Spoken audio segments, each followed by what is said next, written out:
जी guys, कैसे हैं आप सब लोग? ठीक हैं भारत में और पाकिस्तान में। काफ़ी अरसे बाद मैं फिर से असद अवैसी साहब की वीडियोस पे रिएक्शन दे रहा हूँ और इन 2-2.5 सालों में काफ़ी कुछ चेंज हो गया मुझे भारतीय सियासत में भी। असद साहब की तबीयत में पहले से ज़्यादा ये हाजिर जवाब हो गए हैं, पुरजोश हो गए हैं, जज्बाती हो गए हैं और इनकी वीडियोस देख के हमेशा मुझे इनकी स्पीचेस देख के इनके इनके जो ये प्रोग्राम होते हैं सियासी तबसरे और जो आपके जो टीवी शो होते हैं, ये बड़ा मज़ा आता है मुझे इनकी तकरीर सुन के, इनकी स्पीच सुन के, इनके इनके वहाँ पे डायलॉग सुन के, इनकी डिबेट सुन के। तो एक वीडियो मैंने मुझे सजेस्ट की है मेरे एक व्यूअर ने। ये असदुद्दीन अवैसी साहब की का एक इंटरव्यू है जो कि हल्ला बोल शायद प्रोग्राम में है, अब तक टीवी पे, आज तक टीवी पे सॉरी।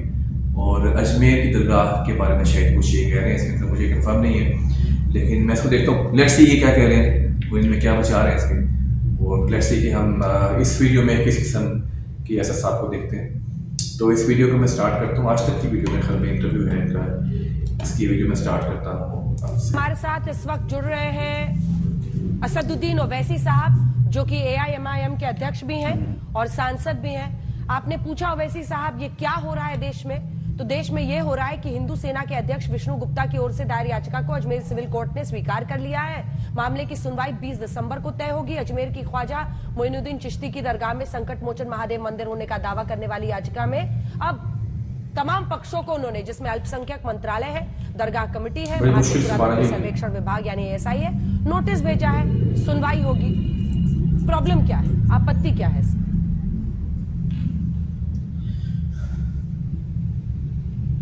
प्रॉब्लम यह है कि ख्वाजा अजमेरी की जो दरगाह है वो 800 साल से है और दरगाह शरीफ पे कभी भी ऐसा कोई क्लेम नहीं उठा। आज आप 800 साल के बाद ये क्लेम कर रहे हैं कि वो दरगाह नहीं है ख्वाजा अजमेरी की। करना क्या चाहते हैं आप? देखिए, दरगाह शरीफ में तो हर साल नरेंद्र मोदी चादर भिजाते हैं, कई प्रधानमंत्री ने चादर भिजाया। हमारे पड़ोसी 2 ममालिक वो डिप्लोमेसी के नाम पर डेलीगेशन भी करते हैं, डेलीगेशन भिजाते, ऑफिशियल डेलीगेशन।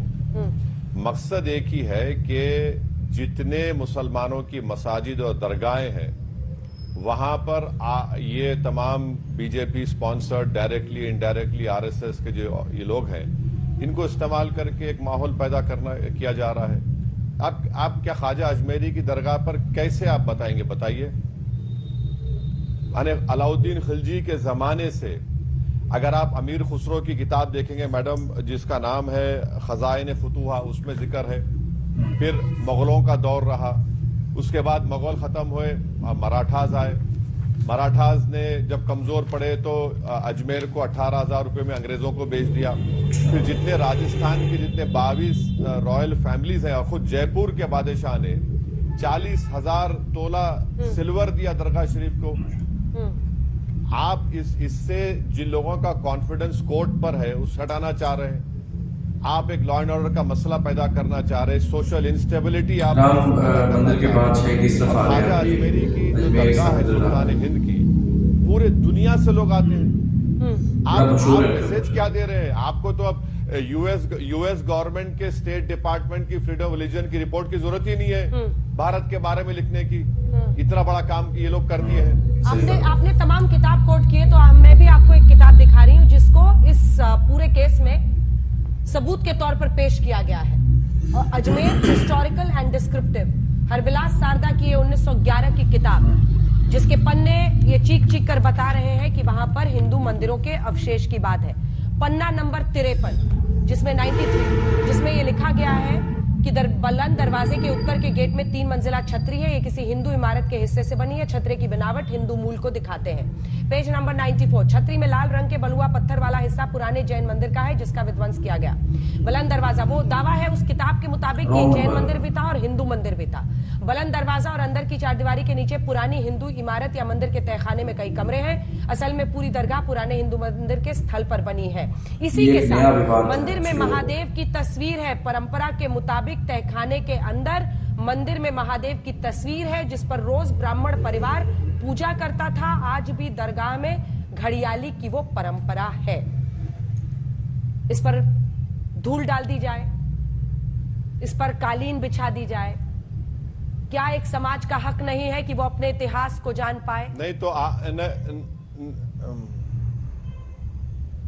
तो आप ये कह रहे हैं कि जो किताब में शारदा ने लिखा ट्रेडिशन की बुनियाद पर, कहाँ है प्रूफ? कहाँ है बताइए? बिल्कुल कहाँ है प्रूफ? ट्रेडिशन सर्वे से पता चलेगा। यानी जो भी, क्यों सर्वे से पता चलेगा? क्यों सर्वे होगा? मैं जाकर कल अर्जी डाल दूंगा, प्रधानमंत्री के घर में नीचे मस्जिद थी, क्या करेंगे आप? खुदाई का ऑर्डर दे देंगे मुझे? मैं कल जाके बोल दूंगा कि पार्लियामेंट के नीचे कुछ और था, आप खुदाई का ऑर्डर दे देंगे मुझे?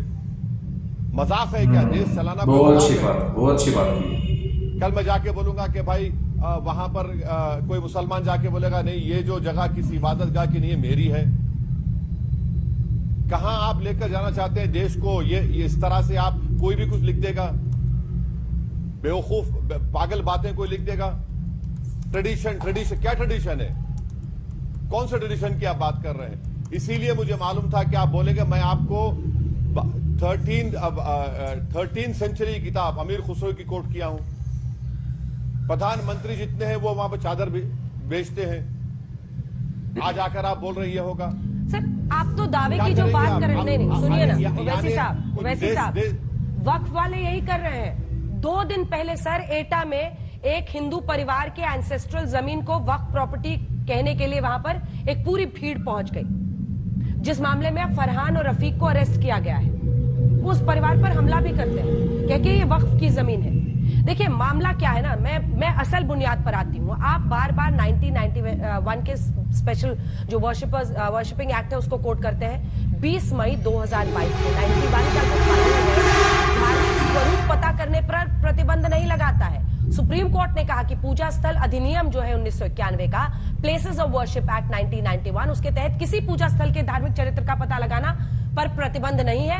न्यायमूर्ति DY चंद्रचूड़, न्यायमूर्ति सूर्यकांत और न्यायमूर्ति PS नरसिम्हा की पीठ ने ज्ञानवापी मस्जिद विवाह की 1 घंटे की सुनवाई के दौरान महत्वपूर्ण टिप्पणी करते हुए कहा कि इसने 2019 के अयोध्या फैसले में पूजा स्थल अधिनियम के प्रावधानों पर गौर किया और धारा 3 पूजा स्थल धार्मिक चरित्र सुनिश्चित करने पर स्पष्ट तौर पर रोक नहीं लगाती है।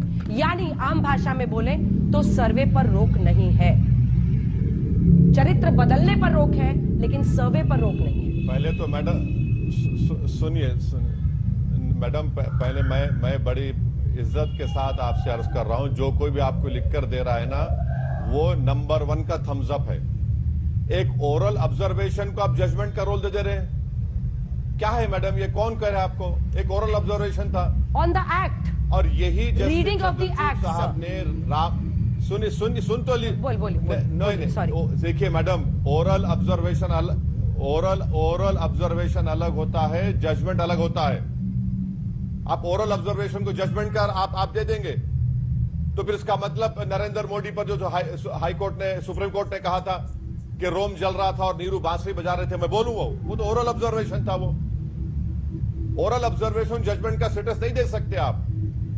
मैं आपको बता रहा हूं कि बाबरी मस्जिद के केस में नॉन डिट्रोगेशन के प्रिंसिपल की बात हुई थी। और क्यों हुई थी?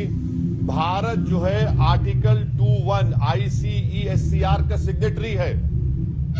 नवदेश का केस है सुप्रीम कोर्ट का। आप खुद कह दिए हैं कि प्लेसेस ऑफ वर्शिप एक्ट में आप नहीं बदल सकते उसको। आप कैसे बदलेंगे उसको बताइए आप। अब मैं बोलूं क्या? सर्वे किस? हाँ बोलिए। सर मैंने ये नहीं कहा कि ये कोर्ट का फैसला था, मैंने कहा ये उनका इंटरप्रिटेशन ऑफ द एक्ट है, जिसमें वो कह रहे हैं कि चरित्र को बदलने पर तो पूरी तरह से रोक है। लेकिन अगर वर्शिप, एक second, places of worship act में अगर कहीं पर लिखा हुआ है, आप लाइन निकाल के मुझे दिखा दीजिए कि चरित्र पता करने पर भी रोक है। एक बात सुनिए मैडम, जब पार्लियामेंट में कानून बन गया कि 15 अगस्त 47 को जिस किसी समुदाय का रिलीजियस प्लेस होगा वो सील हो गया, कुछ चेंज नहीं होगा। जब वो सील हो चुका है तो एसेटन की कहां बात आ रही है? आप तो पार्लियामेंट के जो कानून बनाने के तरीके से आगे जा रहे हैं और वो एक ओरल ऑब्जर्वेशन को आप जजमेंट का रूप दे रहे हैं। सही बात है, इसमें कोई प्रूफ नहीं है। सुप्रीम कोर्ट में पेंडिंग है वो, और सुप्रीम कोर्ट सुनवाई करेगा उस बारे में। सर मैं तो कह रही हूँ अगर उस फिर एक्ट बताइए में आप आखिर एक्ट में प्लेस ऑफ ये वर्शिप एक्ट किस लिए रहेगा फिर? एक्ट में अगर ये लूपहोल है तो आप बैरिस्टर हैं, आप कुछ कीजिए ना, जाइए ना इन लोगों की बिना पर आपके। देखिए मेरा अब असल सवाल पर आते हैं, वैसे ही आपको मेरे साथ दिखाई एक बार असल सवाल सर, और एकदम दो टूक सवाल पूछ रही हूँ, सीधा सवाल, मैं सीधा बोलता हूं, मैं सवाल। बोलता हूं। पहले सुनिए सर सवाल सुनिए please sir, please listen to my question. My question is कि जब एटा में वक्फ की जमीन है, ये परिवार की जमीन नहीं है, ये वक्फ की जमीन है, ऐसा कहकर भीड़ हमला कर देती है, तब कुछ नहीं बोलना है। लेकिन अगर हिंदू पक्ष कोर्ट में जाके कहता है कि हमें सर्वे करने दीजिए, हमें पता करने दीजिए कि ये मस्जिद थी या मंदिर था, तो ऐसे में ये गलत है, ये कैसे चलेगा सर? बिल्कुल चलेगा, क्योंकि भारत की सबसे बड़ी पंचायत लोकसभा राज्यसभा ने कानून बना दिया है। आप कानून के खिलाफ कैसे जाएंगे? अब रहा सवाल वक्फ की प्रॉपर्टीज का, तो आप सीओ को बुला लीजिए, उत्तर प्रदेश के जो भी है शिया सुन्नी के, उनसे पूछिए। अगर वक्फ की प्रॉपर्टी है तो वक्फ की प्रॉपर्टी है। पंजाब हरियाणा हाईकोर्ट का 2 दिन पुराना जजमेंट है कि अगर उसका गजीट है कि वो वक्फ है तो वक्फ रहेगा वो। पंजाब हरियाणा हाईकोर्ट का 2 दिन पुराना जजमेंट आपको बोल रहा हूं मैं। आप देखिए, आप ये बताना चाह रहे हैं कि हम पूरे मुसलमानों की जितनी मसाजिद दरगाह हैं वो गलत है, ये बोल दीजिए ना, ये बोल दीजिए कि हाँ पूरी गलत है, तो फिर कानून क्यों है? कानून को हटा दीजिए आप। मैं जिस दिन आपके प्रोग्राम पर आया था, जब बाबरी मस्जिद राम मंदिर जजमेंट आया था, आप प्रोग्राम उठाकर देखिए, मैंने आपसे कहा था कि देखना इस जजमेंट जो गलत है, आस्था की बुनियाद पर दिया गया, इसमें कई मसले खुल जाएंगे। आज मैडम मैं आपको बता रहा हूं 15 ऐसे दरगाह और मसाजिद पर केस बढ़ चुका है।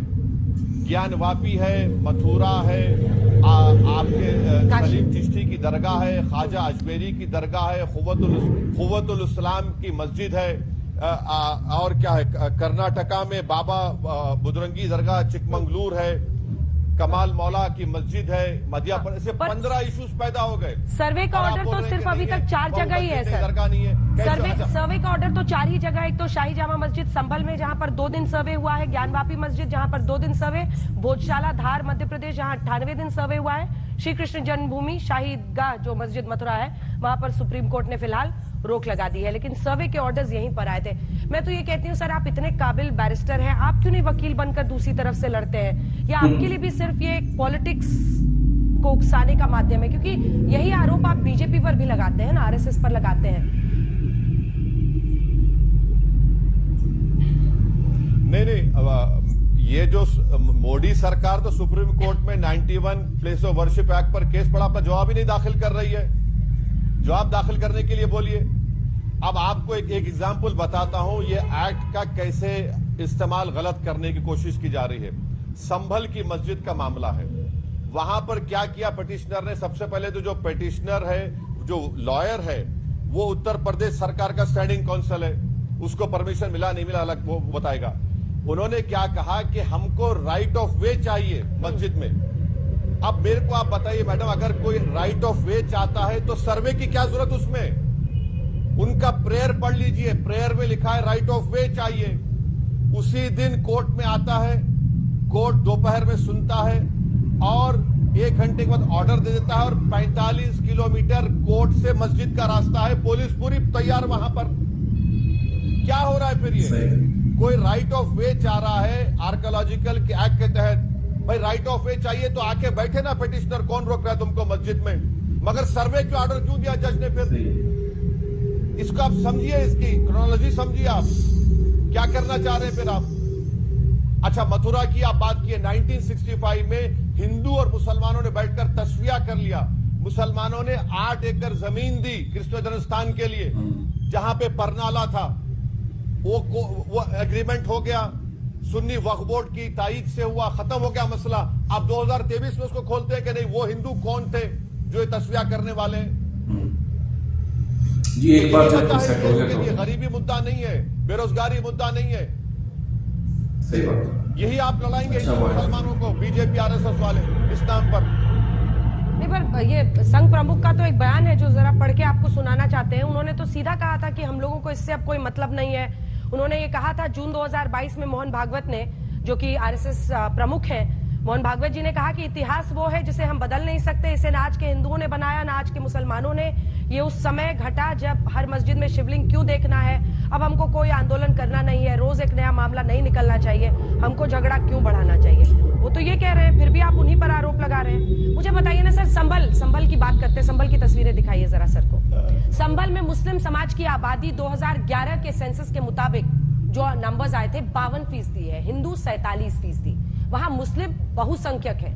आप पुलिस पर मौत का आरोप लगा रहे हैं। पुलिस कह रही है कि 9mm पिस्टल की गोली से नहीं मरे हैं मरने वाले, वो 315 बोर वाली देसी कट्टे से मरे हैं।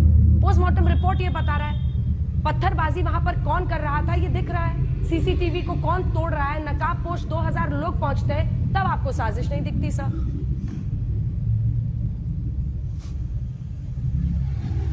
मैडम एक बात सुन लीजिए, पोस्टमार्टम रिपोर्ट आपके ने है तो आप मुझे पहुंचा दीजिए प्लीज।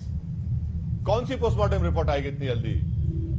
फॉरेंसिक ऐसा कि तो पोस्टमार्टम रिपोर्ट आएगी। अच्छा, कट्टे से मार रहे हैं, एक दूसरे को मारेंगे और मार के मर गए, क्या कितना झूठ बोलेंगे आप?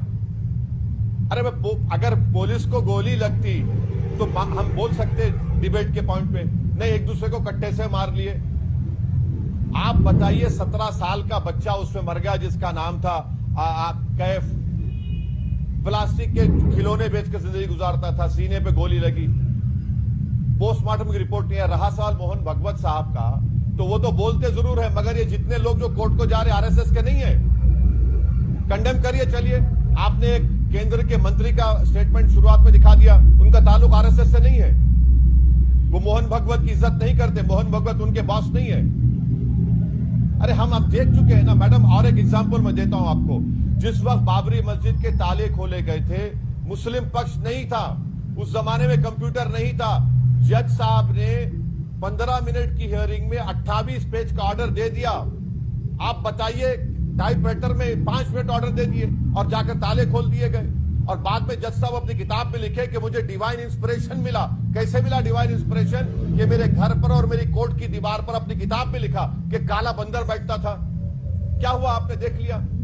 जब कलेक्टर को आप पावर दे रहे हैं, आज वक्फ बिल की आप बात कर रहे हैं, आपको याद होगा बाबरी मस्जिद में जब मस्जिद को बंद करके रात के अंधेरे में चोरों की तरह वहां पर मूर्तियां रखी गई, तो एक कलेक्टर साहब थे, नायर नाम था, उन्होंने सब कर दिया काम, पूजा का स्टार्ट कर दिया, नमाज, वो बाद में जनसंघ के एमपी बन गए। तो ये सब चीजें हमारे सामने है। तो वैसी साहब आपको ऐसा भी नहीं है कि हम आके बैठ गए आपके सामने। वैसी साहब हिस्ट्री देखिए ना।